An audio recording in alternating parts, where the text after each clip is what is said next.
Sarah Mitchell never imagined she'd lose everything in a single afternoon.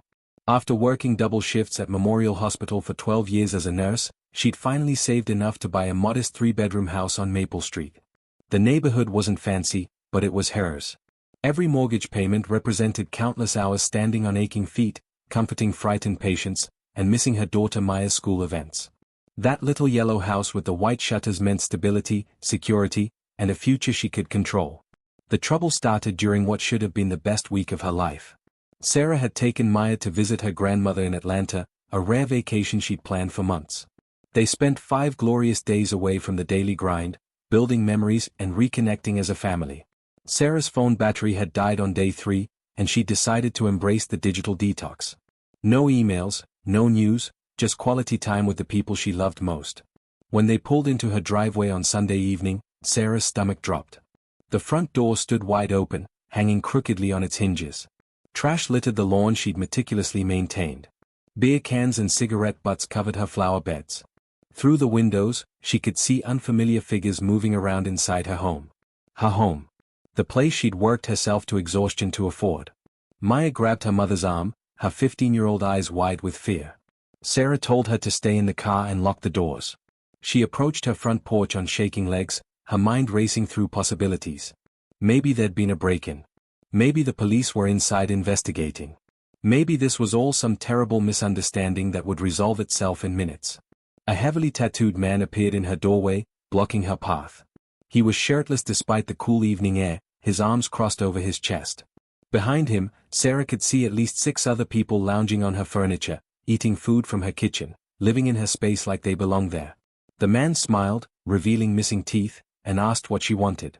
Sarah's voice shook as she explained this was her house. She lived here. She owned this property. The man's smile widened into something cruel. He pulled a crumpled piece of paper from his back pocket and waved it at her. According to him, he'd filed a legal claim on the property. She'd abandoned it, he said, and he had rights now. Squatters' rights. He told her to contact a lawyer and get off his porch. The words hit Sarah like physical blows. She tried to push past him, desperate to reach her belongings, her daughter's childhood photos, the life they'd built. The man placed a rough hand on her shoulder and shoved her backward. She stumbled down the porch steps, catching herself before she fell. Other faces appeared in the windows now, all watching, all laughing at her distress. Sarah called 911 from her car while Maya cried in the passenger seat. The police arrived 30 minutes later, their response maddeningly calm and procedural. The officers explained that this was a civil matter, not criminal. The squatters had filed paperwork claiming adverse possession. Even though it was fraudulent, even though Sarah had the deed and mortgage statements, she couldn't just force them out. She'd need to go through the legal system. The eviction process could take months. Until then, these strangers had the law on their side. That night, Sarah and Maya checked into a cheap motel off the highway. They had 2 suitcases of vacation clothes and nothing else. Sarah sat on the scratchy bedspread, staring at her phone, trying to comprehend how her entire life had been stolen in 5 days. She'd done everything right, followed every rule, worked harder than anyone should have to work. And somehow, she'd still lost. The system she trusted had failed her completely. She felt hollow, broken, and utterly alone. Tomorrow she'd have to figure out how to afford a lawyer, where they'd live, and how to explain to Maya that the world wasn't fair, even when you played by all the rules. Monday morning arrived with crushing weight. Sarah barely slept, her mind spinning through impossible calculations. She had $847 in her checking account. Lawyers wanted retainers of thousands. The motel charged $89 per night. She had work in 3 days, but no childcare for Maya since their regular arrangement assumed they'd be home. Everything had fallen apart with stunning speed. She sat in her car outside the house that morning, documenting everything with her phone camera. The squatters had already changed the locks. A pit bull now roamed her backyard. Music thumped from inside at 8 in the morning, and she could see her living room curtains had been torn down. Her garden, the tomato plants she'd carefully tended, was trampled and destroyed. The mailbox hung at an angle, bashed in. In less than 24 hours, they transformed her haven into something unrecognizable. A neighbor, Mrs. Chen, approached cautiously. The elderly woman had lived on Maple Street for 40 years and remembered when Sarah first moved in, her face glowing with pride at homeownership. Mrs. Chen pressed a casserole into Sarah's hands and a $100 bill, whispering that she was sorry, so sorry this was happening. It wasn't right. It wasn't fair. But Mrs. Chen was 83 and scared. She couldn't help more than this. Sarah understood. You couldn't blame people for being afraid. By noon, Sarah's story had spread through unexpected channels. A teacher at Maya's school heard what happened and shared it in a local parents' Facebook group. Someone from the hospital night shift posted it on Twitter. A reporter from the community newspaper called Sarah's cell phone, asking for an interview.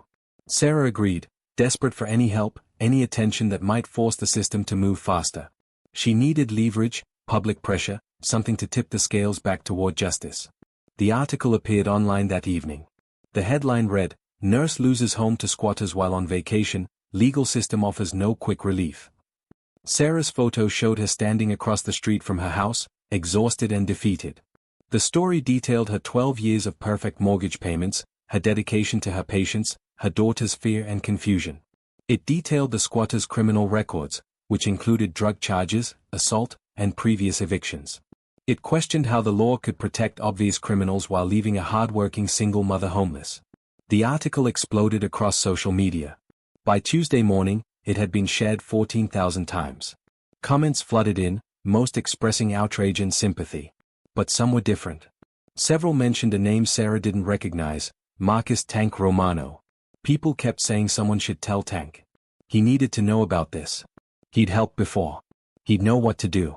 Sarah researched the name and found herself staring at the website for the Iron Brotherhood Motorcycle Club. Tank Romano was their president, a massive man with a gray beard and kind eyes who'd started the club 30 years ago. But this wasn't a criminal gang. The Iron Brotherhood ran charity toy drives, volunteered at veterans' hospitals, and protected domestic violence victims who needed safe transport away from abusers. They were community guardians, not outlaws. Someone had already contacted them. At 3 in the afternoon, Sarah's phone rang with an unknown number. The voice on the other end was deep and gravelly, asking if she was the nurse from the article. Tank explained that his club had read her story. They knew the neighborhood. They knew families like hers kept communities alive while people like those squatters destroyed them. He asked if she'd mind if they helped. Not with violence, he clarified. They'd simply like to show up, make their presence known, and remind those squatters that actions have consequences. Sarah didn't know what to say. She'd never asked for vigilante justice. She believed in the system, in doing things properly. But the system was failing her. Her lawyer had called that afternoon with devastating news. The eviction process would take minimum 3 months, possibly 6. The squatters knew how to game the process, filing endless paperwork to delay. Meanwhile, they were destroying her home from the inside, and she couldn't afford both a lawyer and a place to live. Tank seemed to understand her hesitation. He spoke gently, explaining they wouldn't hurt anyone. They'd just show up, be seen, and have a conversation. Sometimes people needed to be reminded that communities protect their own. Sometimes the law was too slow, and decent people had to stand together. He promised nothing illegal would happen. They'd simply demonstrate that Sarah wasn't alone, wasn't powerless, and that the neighborhood was watching. Sarah closed her eyes, thinking of Maya crying herself to sleep in that dingy motel room. She thought of 12 years of sacrifice. She thought of those people laughing at her from her own windows. "What time tomorrow?" she asked quietly. Tank's voice warmed with something like approval. "Sunrise," he said. "We'll be there at sunrise." Dawn broke cold and gray over Maple Street. Sarah sat in her car half a block away, Maya asleep in the passenger seat wrapped in a motel blanket. She'd barely closed her eyes all night, anxiety and anticipation battling in her chest. What had she agreed to? What was about to happen? Part of her wanted to call it off, to trust that the legal system would eventually work. But another part, the part that had been shoved off her own porch, wanted to see what justice looked like when the community decided to create it themselves. The first rumble reached her ears at 6:15, low and distant like approaching thunder. Sarah sat up straighter, her heart hammering. The sound grew louder, multiplying, becoming a wall of noise that vibrated through the car's frame.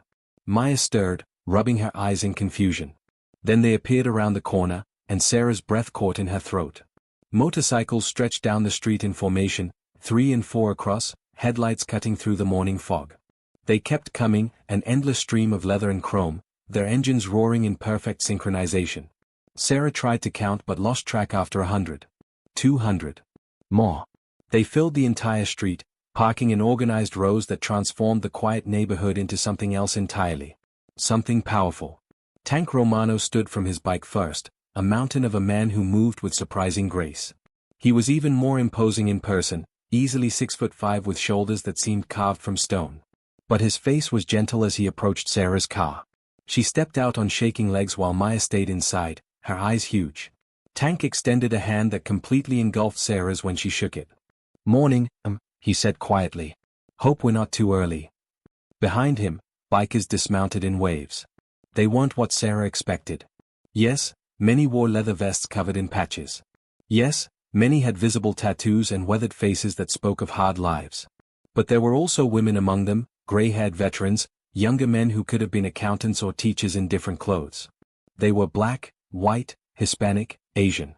They were America, Real America, the people who worked and struggled and believed that neighbors should help neighbors. Tank explained the plan as his club assembled on the lawn. They'd knock politely. They'd explain that the community knew what was happening and disapproved. They'd suggest strongly that the squatters should leave voluntarily before legal proceedings forced them out anyway. No threats. No violence. Just an overwhelming show of solidarity that made clear Sarah wasn't fighting alone anymore. The front door of her house opened before they could knock. The same tattooed man from before appeared, his earlier confidence evaporating as he took in the scene. 300 bikers stood on the lawn, in the street, on the sidewalk. Their bikes gleamed in the rising sun. They weren't yelling or threatening. They simply stood there, silent and immovable, a wall of human determination.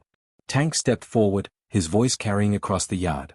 He introduced himself, explained he represented the community, and stated plainly that the house belonged to Sarah Mitchell. She'd worked 12 years to buy it. She'd never abandoned it. The squatters' paperwork was fraudulent, and everyone present knew it. The legal system would eventually catch up, but in the meantime, Tank suggested they might want to reconsider their position. The squatter tried to argue, his voice shrill and defensive. He had rights, he insisted. He'd filed the proper forms. They couldn't intimidate him. But his words rang hollow against the presence of 300 people who'd shown up at dawn to support a stranger. Other squatters appeared in the doorway behind him, their faces pale. They'd expected to exploit a system too slow to stop them. They hadn't expected the system to have backup. Tank never raised his voice. He simply stood there, arms crossed, and let the weight of numbers speak. He mentioned that the club included several lawyers who'd be happy to accelerate the legal process. He mentioned that news cameras were on their way because this story had captured attention. He mentioned that sometimes, doing the right thing was easier than fighting a battle you'd already lost. The standoff lasted 17 minutes. Sarah counted every second, her fingernails digging into her palms. Then the tattooed man's shoulders slumped. He muttered something to the people behind him. They retreated into the house, and Sarah heard shouting, arguing, the sounds of frantic packing. Tank didn't move. None of the bikers moved. They waited with the patience of people who had all day, all week, all month if necessary. 40 minutes later, the squatters emerged with garbage bags stuffed with belongings. They'd brought almost nothing when they invaded, and they'd take almost nothing when they left. They slunk toward 2 beat-up cars parked down the street, refusing to make eye contact with anyone. The tattooed man paused before leaving, opening his mouth like he might say something defiant. Tank simply raised an eyebrow. The man got in his car and drove away. Sarah stood frozen, unable to process what she was witnessing. Her house was being returned to her. The nightmare was ending not in months but in minutes, because 300 strangers had decided her fight mattered. The moment the squatters' cars disappeared around the corner, Sarah's legs went weak. She grabbed the hood of her car for support, overwhelmed by a wave of emotion so powerful it left her breathless. Maya burst from the passenger seat and wrapped her arms around her mother, both of them crying with relief, exhaustion, and disbelief. This was really happening. They were getting their home back. Tank approached slowly, giving them space for their moment. When Sarah looked up at him, she couldn't find words adequate to express her gratitude.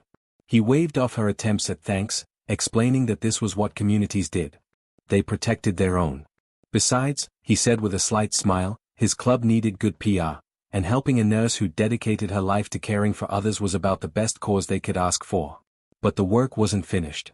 Tank suggested they inspect the house before Sarah entered, just to ensure it was safe. 4 bikers volunteered, including a woman named Rita who Tank introduced as a former police officer. They entered cautiously while Sarah waited outside, her heart in her throat. She knew the damage would be bad. She'd seen the exterior. She'd watched strangers living in her space for 2 days. But knowing and seeing were different things. Rita emerged after 10 minutes, her expression grim. The house was structurally sound, she reported, but the interior was destroyed. The squatters had trashed everything out of spite before leaving. Furniture was overturned and slashed. Food was smeared on walls. Maya's bedroom had been used as a drug den, needles and burnt spoons scattered across the floor. The bathroom mirror was shattered. They'd poured cooking oil on the carpets. It was vandalism, pure and simple, a final middle finger from people who'd lost. Sarah felt her brief joy crumbling. Even with the house returned, how could they afford to repair this damage? Her savings were gone. Insurance wouldn't cover intentional destruction by squatters. She'd won the battle but might still lose the war. The weight of it pressed down until she could barely breathe. Maya sensed her mother's despair and squeezed her hand, trying to be brave even though Sarah could see the fear in her daughter's eyes. Tank, however, seemed unsurprised. He made a phone call, speaking quietly to someone on the other end. Then he turned to his club members, his voice carrying authority. "Brothers and sisters," he called out, "looks like we've got more work to do. Who has got skills?" Hands shot up across the crowd. Carpenters, plumbers, electricians, painters. A woman shouted that she ran a cleaning company. A man offered that his brother owned a furniture store and owed him favors. Another mentioned she could handle the carpet situation. Within minutes, Tank had organized work crews. The bikers dispersed, some heading to hardware stores, others making calls to local businesses for donations. Tank explained to Sarah that the club had a disaster relief fund they maintained for emergencies. This qualified. They'd handle the major repairs. The community would handle the rest. She tried to argue, to insist she couldn't accept charity, but Tank cut her off firmly. This wasn't charity. This was neighbors helping neighbors. She'd pay it forward someday by helping someone else. That's how communities survived. The transformation began immediately. Rita and her team cleared the drug paraphernalia, documenting everything for potential police charges. A cleaning crew arrived with industrial supplies and began scrubbing walls. Carpenters assessed the damaged furniture, determining what could be saved and what needed replacing. The woman who owned the cleaning company brought her entire staff, refusing payment, saying she'd read Sarah's story and wanted to help. By noon, news cameras arrived. Reporters interviewed Tank, Sarah, and various club members.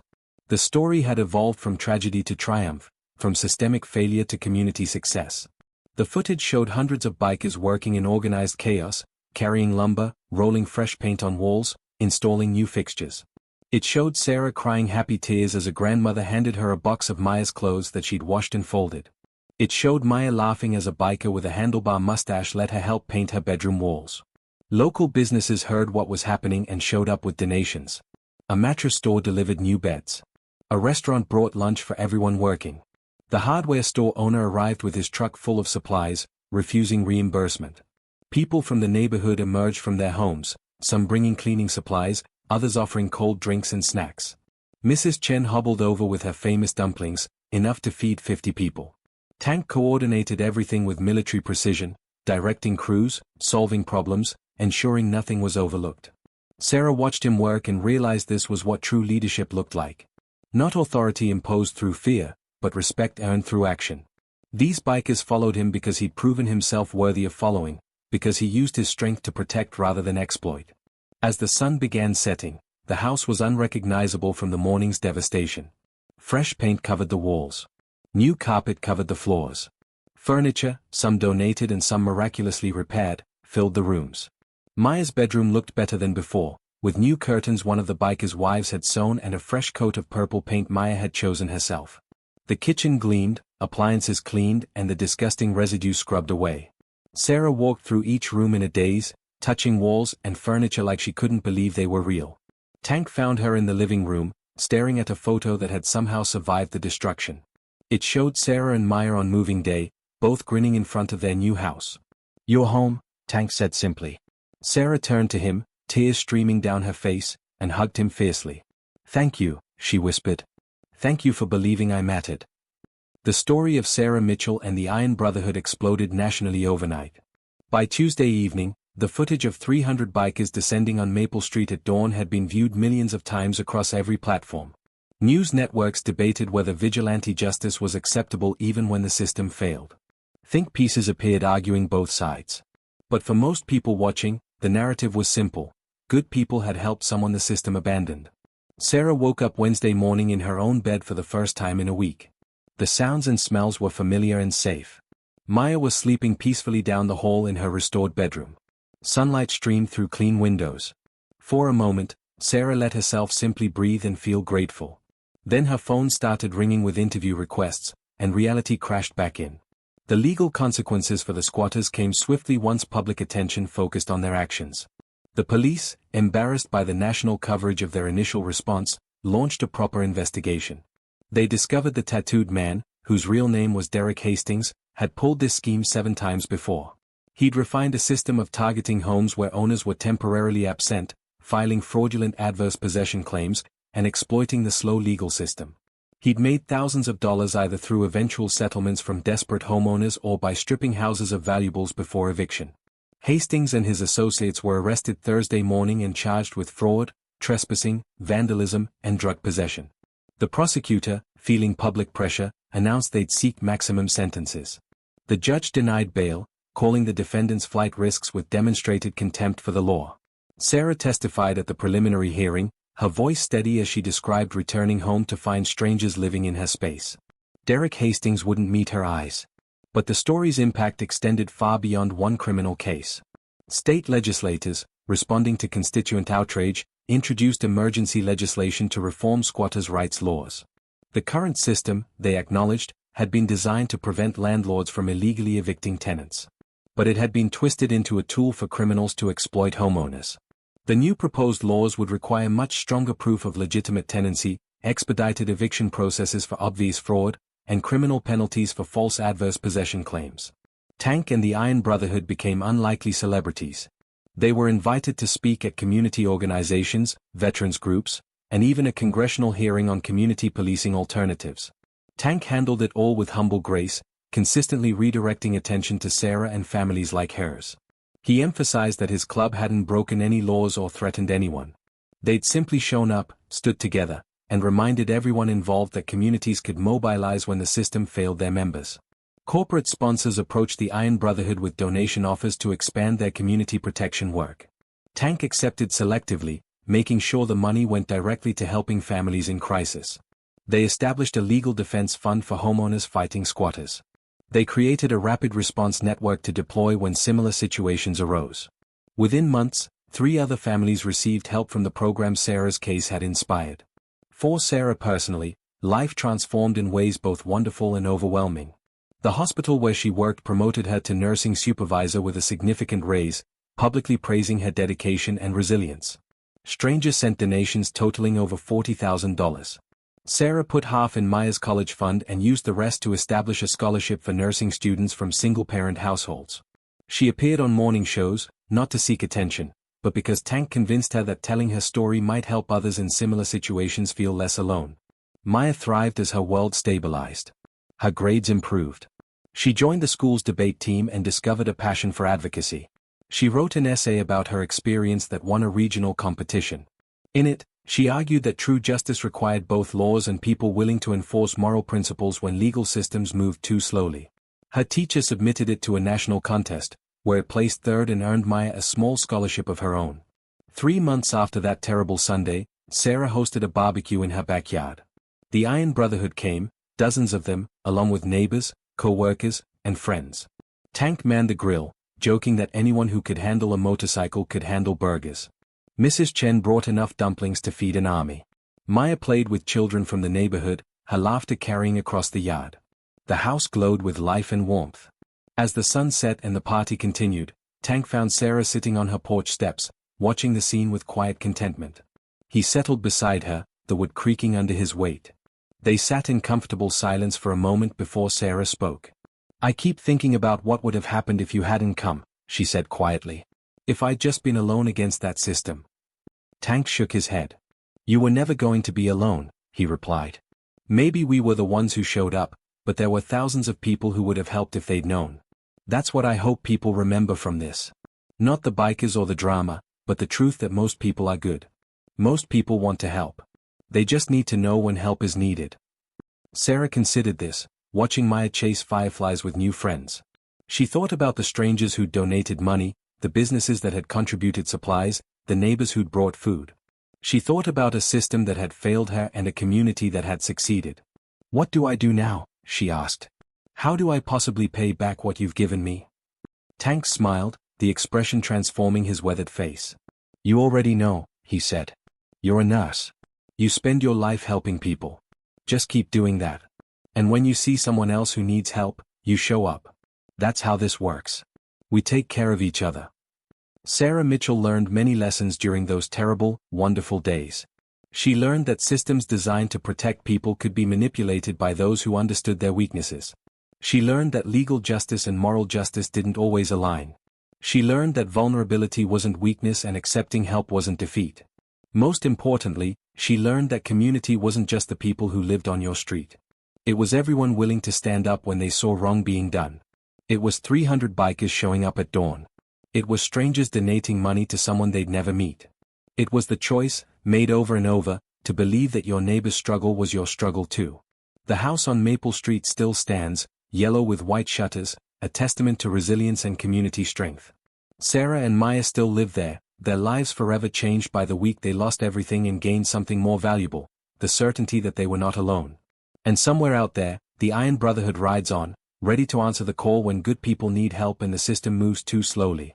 Because that's what communities do. They protect their own.